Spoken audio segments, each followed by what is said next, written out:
पाकिस्तान से एक ट्रेन पंजाब के एक छोटे से गांव पहुंचती है। ट्रेन लाशों से भरी है। इसमें किसका कसूर है? किसने उन मासूमे के खून से अपने हाथ रंगे थे? वो हिंदुओं की लाशें थी या मुसलमानों की या सिखों की? इस समरी में आप जानेंगे कि कैसे इंसान की गलती उसे तबाही की ओर ले जाती है। हमारे दुख के लिए कोई और नहीं बल्कि हम खुद कसूरवार हैं। अगर आप बदलाव चाहते हैं तो शुरुआत खुद से कीजिए। भारत को आगे बढ़ाने की जिम्मेदारी हम सब की है। डकैती 1947 की वो गर्मियाँ उस साल कुछ ज़्यादा ही गर्म, सूखी और धूल भरी थी। बरसात का मौसम अभी दूर था। अब तक पानी का एक बूंद नहीं बरसा था।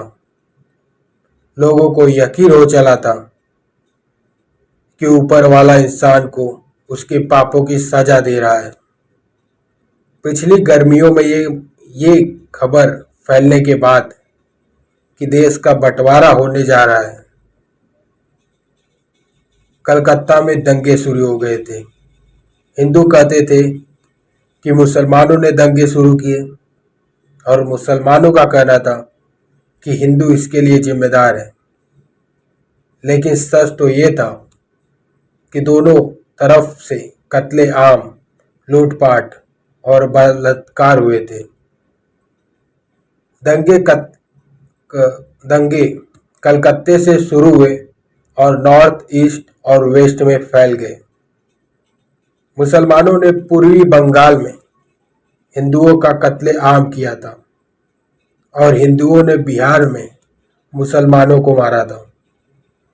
कई हिंदू और सिख परिवार अपने घर बार छोड़कर नॉर्थ ईस्ट से वेस्ट की तरफ गए थे, जहां उनकी बिरादरी के लोग ज़्यादा थे। रास्ते में उन्हें मुसलमान मिले जो पश्चिम की तरफ भाग रहे थे। 1947 की गर्मियों में ही पाकिस्तान को एक अलग देश बनने की घोषणा की गई थी, जिसके बाद दंगे शुरू हो गए थे। इन दंगों में 10 लाख में से भी ज़्यादा लोग मारे गए थे। उत्तर के लोग या तो जान बचाकर भाग रहे थे या कहीं जाकर छुप गए थे। जहां थोड़ी बहुत शांति थी वो थे सीमा से दूर के छोटे छोटे गांव, जिसमें से मानो मजरा भी एक था। मानो मजरा छोटा सा गांव था जिसमें सिर्फ 3 पक्की इमारतें थी, जिसमें से एक था साहूकार लाला रामलाल का मकान। बाकी 2 इमारतों में से एक मस्जिद और एक गुरुद्वार था। इन तीनों इमारतों के चारों तरफ बड़ा सा मैदान था जो एक कॉमन एरिया था। इस मैदान के बीचों बीच एक बड़ा सा पीपल का पेड़ था। गांव के बाकी लोग मिट्टी के कच्चे घरों में रहते थे। मानो मजरा में कुल 70 परिवार रहते थे। गांव में लाला रामलाल का परिवार ही इकलौता हिंदू परिवार था। बाकी सिख और मुसलमानों की संख्या बराबर थी।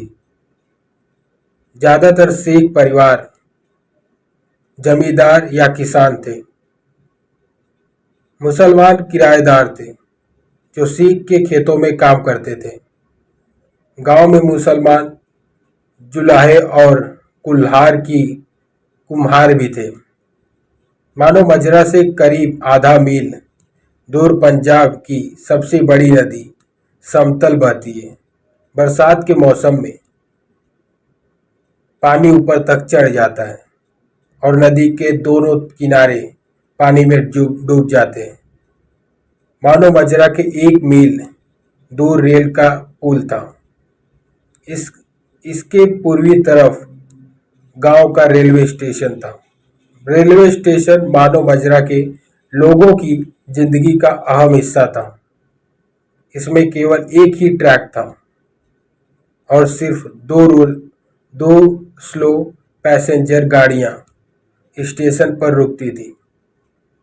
सुबह दिल्ली से लाहौर जाने वाली गाड़ी यहाँ से गुजरती थी।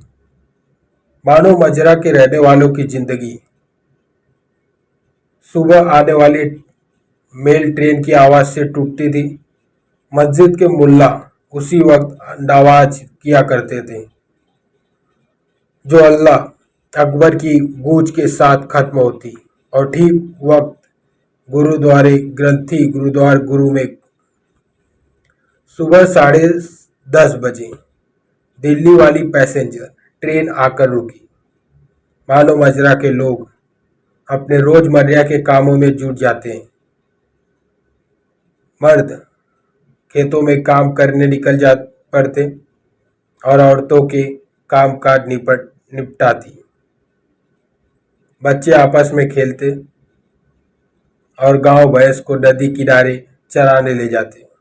दोपहर को सब खाना खाते और आराम करने घर लौटते। रात होते होते लाहौर वाली पैसेंजर ट्रेन पहुंच जाती, जिसे मर्दों को पता चल जाता था कि अब जानवरों को घर वापस लाने, उनका दूध निकालकर उन्हें वापस खूंटे से बांधने का वक्त हो गया है। औरतें 3 तरकारी बनाती और लोग चारपाई पर बैठकर रात का खाना खाते। देर रात गए मालगाड़ी आती और इंजन के शोर से लोग समझ जाते कि अब सोने का वक्त हो गया है। मस्जिद से मुल्ला की आवाज गूंजती, अल्लाहू अकबर, और गुरुद्वारे का ग्रंथी नींद में ऊधते हुए बुजुर्गों के सामने अरदास गाता। जब तक मालगाड़ी रवाना होती, सब लोग बेचैन की नींद सो चुके होते। सन 1947 से पहले तब मानो मजरा के लोगों की जिंदगी कसमोकस इसी दर्दे पर चढ़ती रही। वो अगस्त की एक सुनसान रात थी। 5 डकैत या लुटेरे रात के अंधेरे में बड़ी खामोशी के साथ मानो मजरा की मुजरा में घुस गए थे। इनमें से 2 के हाथ में भाला था, जबकि 2 के पास राइफल थी। 5वें के हाथ में एक इलेक्ट्रिक टॉर्च था। वो लोग नदी की तरफ से गांव में घुसे थे, और जब मालगाड़ी रवाना हो गई तो वो भी चुपके चुपके गांव की तरफ बढ़ने लगे। वो लोग सबसे पहले लाला राम लाल के पक्के ईंटों वाले मकान में घुसे। घर की औरतों ने मिन्नतें करते हुए कहा कि वो लोग चाहे तो उनके जेवर ले लें। उन्होंने ये भी कहा कि लाला जी गांव से बाहर गए हैं।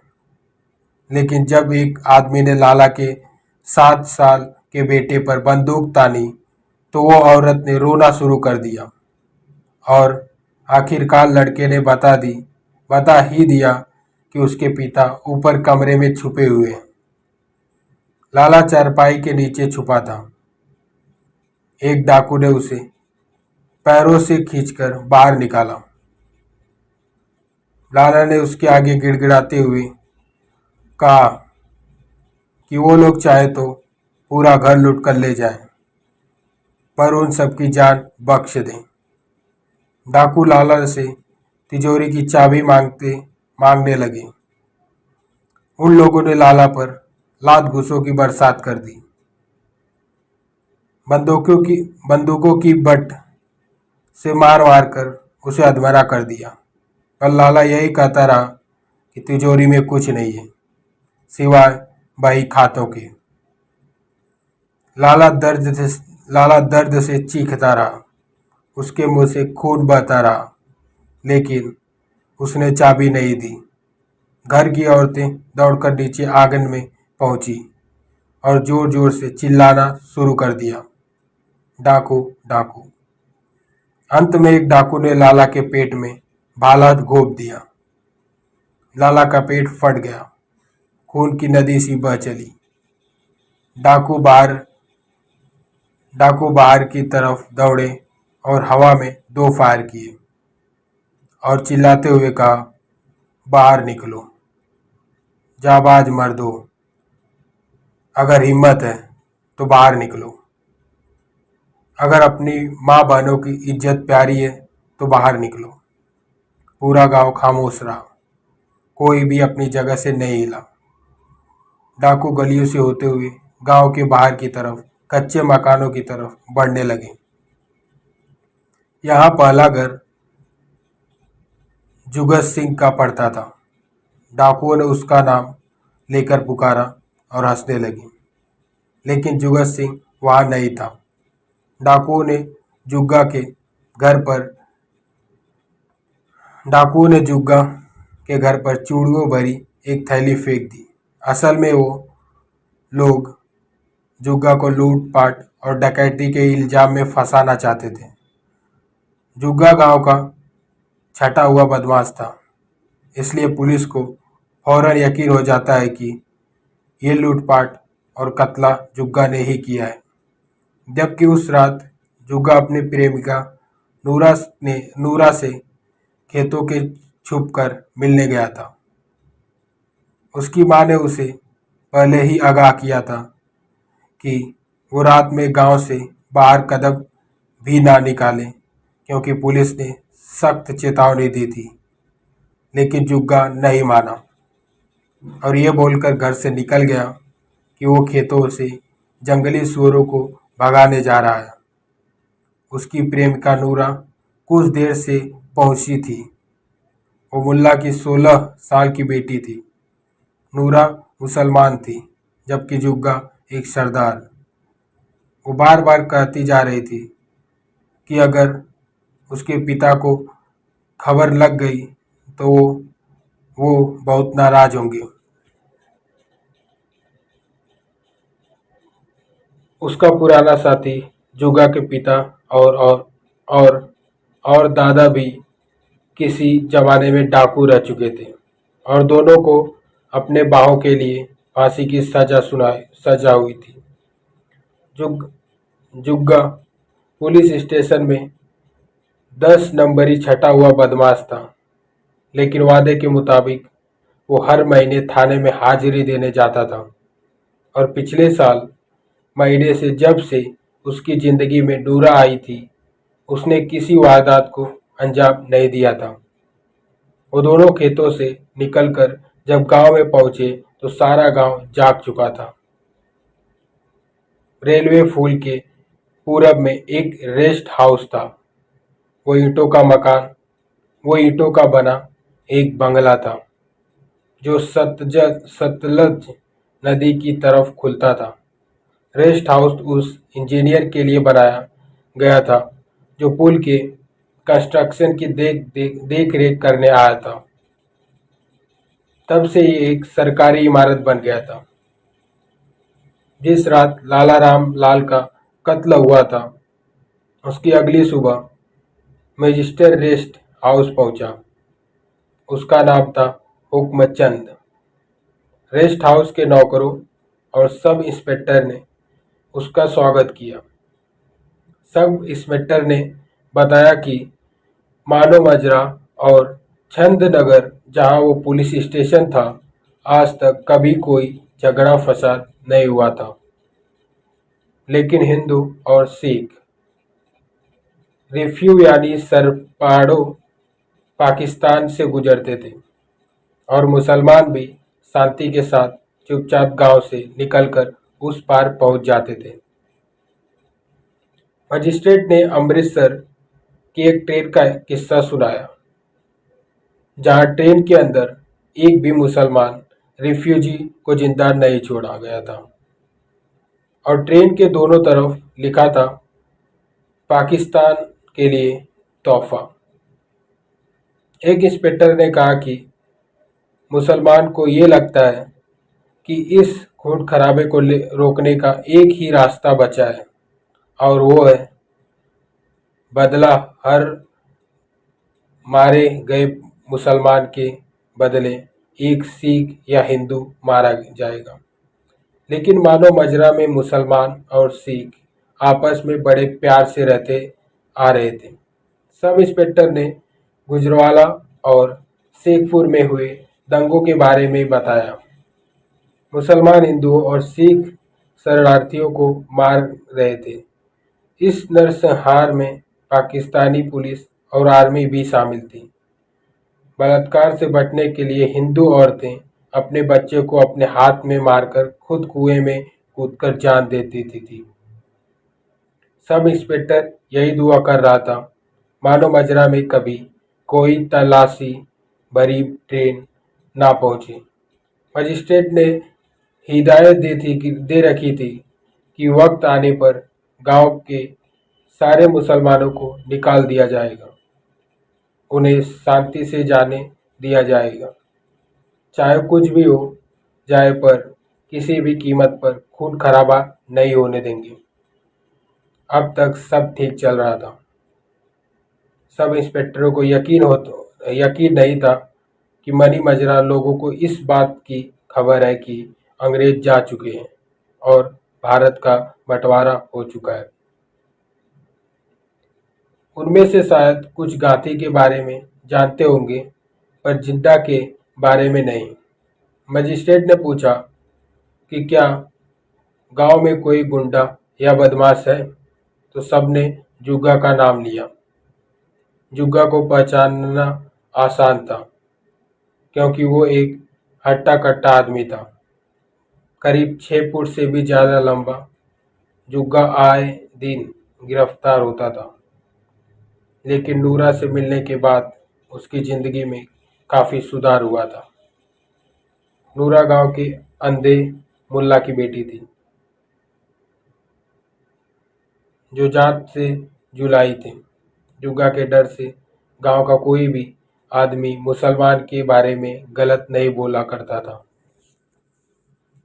सकता था। जब शाम ढली तो एक नाचने वाली और उसकी दलाल और कुछ गाने वाले मजिस्ट्रेट की सेवा में हाजिर हुए। सब इंस्पेक्टर इसका सारा इंतजाम कर रखता था। लड़की 16 से 18 के बीच की लग रही थी और अभी कुंवारी थी। वो डरी हुई लग रही थी और रह रह कर शर्मा रही थी। बूढ़ी औरत जो उसकी दलाल थी ने उसे हुक्म दिया कि मजिस्ट्रेट जो बोले उसे वैसा ही करना होगा। उसने लड़की से कहा, जा, सरकार तुझे बुला रहे हैं, उसके पास जा। मजिस्ट्रेट ने नोटों का एक बंडल निकाला और बुढ़िया और गाने वालों को देकर उन्हें वापस भेज दिया। फिर उसने थोड़ी सी और हिस्क पी और लड़की को चूमने लगा। अचानक गोलियों की आवाज़ सुनाई दी। मजिस्ट्रेट ने कहा कि कहीं आतिशबाजी हो रही होगी। उसने लड़की को डाइनिंग टेबल पर लेटा दिया। लड़की ने अपना चेहरा साड़ी से ढक लिया। अगली सुबह पैसेंजर ट्रेन 1 घंटे लेट आई। हमेशा की तरह मानो मजरा के लोग रेलवे स्टेशन पर रोजमर्रा की भाग दौड़ देख रहे थे। पुलिस वाले ट्रेन से बाहर निकले। सब इंस्पेक्टर उनके आगे आगे चल रहा था। एक नौजवान भी ट्रेन से नीचे उतरा। उसने सफ़ेद रंग की कमीज, भूरे रंग का वेस्टकोट और ढीला ढाला पजामा पहना हुआ था। वो देखने में दुबला पतला और औसत कम कद का था। नौजवान स्टेशन मास्टर के पास गया और उसने कोई रहने की जगह पूछी। स्टेशन मास्टर चिढ़ गया, क्योंकि उस नौजवान ने सब इंस्पेक्टर के लिए रास्ता नहीं छोड़ा था। उस नौजवान की बोलचाल शहरी लग रही थी, और जब उसे बताया गया कि वो गुरुद्वारे में ठहर सकता है, तो उसने अंग्रेजी में थैंक यू कहा, मानो मजरा में कोई सराया या होटल नहीं था। पुलिस और स्टेशन मास्टर नौजवान पर नज़र रखे हुए थे।